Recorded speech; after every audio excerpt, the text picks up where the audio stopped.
Welcome to the Weeb Lounge. This is our review of basically the Jolly Green Giant. This huge mass of a character, alter ego class, Protea. King Protea.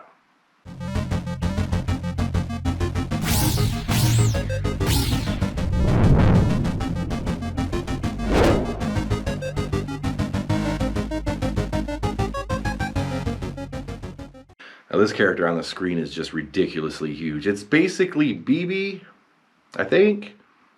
Like big, really big. Let's get into her skills.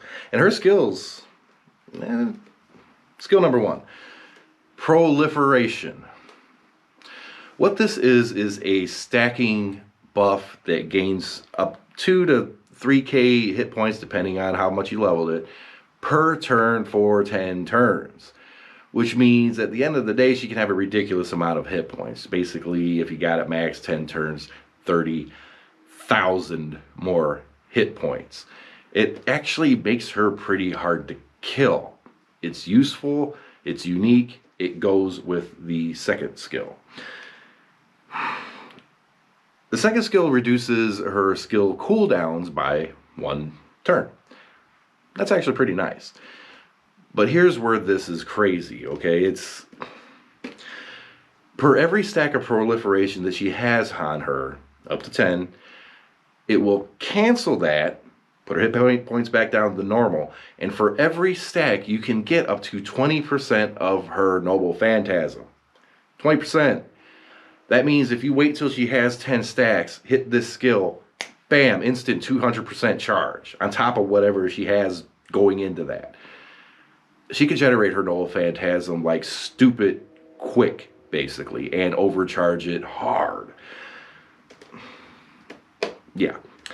Third skill, attack up for 3 turns, max 40%. That's actually pretty good. Attack up for herself, 40%, 3 turns on top of the Noble Phantasm. And yeah, that's pretty good. Now, the Noble Phantasm itself, AoE, if you didn't use proliferation, if those stacks are still on her, you get an extra 20% buff to her Buster cards, and her Noble Phantasm is a Buster card. On top of that, the overcharge is more Buster, 20% to 60%. So in all reality, if you can get her overcharge up quite a lot and have to use that skill, you can make up for that initial 20% and more so later. Yeah. Versatile character. You can kind of manipulate her Noble Phantasm a little bit. Yeah, let's see her in action. King Protea, I'm not going to go over her arts generation via cards. Why? Because she can generate her arts fairly well with cards, but she has a little combination of skills that really generates her NP stupid quick. And it's called proliferation. The first skill, it puts a stacking buff on her, right? That increases her hit points over time, up for 10 turns, and she gets a ridiculous amount of hit points. Yet her second skill drains that, but charges her own NP gauge per proliferation stacks. So I started the battle, I hit her proliferation. I think she has like 4, maybe 5 stacks on her, probably some of them hidden. So you just hit the middle skill. She's at 135, you hit that. 187. Don't have her skill maxed up, which would be 20% per stack, but you start off a battle, you hit that. By the time the end of the battle comes up, she's good. She'll be good. So that's why I'm not going to go over the arts thing. Her skills are going to take care of that for you. So the other question is, what kind of Noble Phantasm damages you? Ours is Noble Phantasm level 3, and do some self buffs. Now the only problem is when you do her Noble Phantasm, you'd get actually 20% more damage if that proliferation stacks are still on. Meaning I didn't drain it for the NP itself. So I would get another 20% of damage on top of what you're about to see.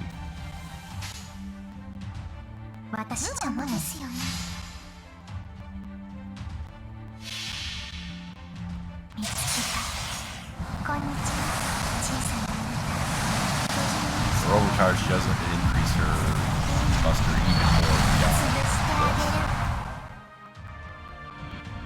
161,000. Now, overall for a 5-star character, not terribly great. But her other skills really do make up for that. If I didn't pop the proliferation, it would have been another 20%. So let's say another 30,000 damage on top of that, right? And if I decided to go ahead and try to get her overcharge a little higher, it'd be even more damage on top of that. So it really depends how you use her. It depends what CE you put on her.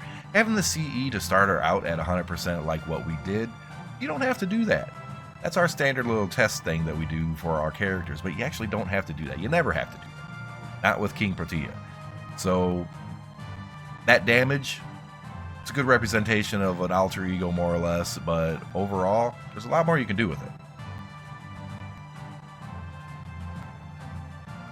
Okay, now, as you can see, she's huge. Sitting down, she is still stupid huge. And she's also huge. It's BB. I mean, I'm pretty sure it's BB. It's got to be BB. Yeah, it's BB. I don't care. It's BB. Yeah. King Protea, she's definitely a unique character. My God. Getting her Noble Phantasm, obviously, in the little footage there you saw, I didn't even bother with like an ABQ chain or anything like that. She's going to get her Noble Phantasm. You hit the proliferation right off the bat and just wait. You'll be good. There's no worry about that. Now, the Noble Phantasm itself, how hard it hits, it's kind of like typical alter ego stuff where the AoE or damage overall is scaled down a little bit because it has 3 classes that are weak to it, right? So you always see a little bit of a damage scale back, but if you do it right, if you overcharge her or still have the proliferation, what I usually end up doing is I'll get her Noble Phantasm up, I'll hit it, and then because the proliferation stacks are so high, I hit that and do it again right on the next turn or whenever it's needed. So, and overall, she can be pretty handy. Now, that comes down to judgment. Do you want this character? Do you really want this character? If you already have Okita Soji alter, yeah, I did that in the other video. No. If you already have Okita Soji alter, you don't necessarily need her. She's definitely useful, but I put her up just a smidge above King Protea. Now, if you don't have her, this one's a good go-to. Versatile, a lot of hit points, hard to kill, get her Noble Phantasm pretty quick, and then even without using the proliferation stuff, hit it, hit that, hit stuff, big hand come down, squish, squishy. Yeah, a lot of these characters are squishy in more than one ways. I'm going to have to say that, yes, this is a character that you want. Again, damage class 2 to 3 copies. That's kind of like the cutoff there. And yeah, if you don't have Okita Soji, she's a good one to go for. Wait for a banner roll. You're only going to get her in a banner special event. So yeah, I say go for her. And if you already have Okita Soji, she might still be worth going for, especially if you don't have any other alter egos to kind of put with Okita. It's always nice to have a group of them. So King Protea, thumbs up. She's huge. Be sure to like, subscribe, hit that notification button. Streaming here and over on twitch.tv/The Weeb Lounge. We'll see you in the next video.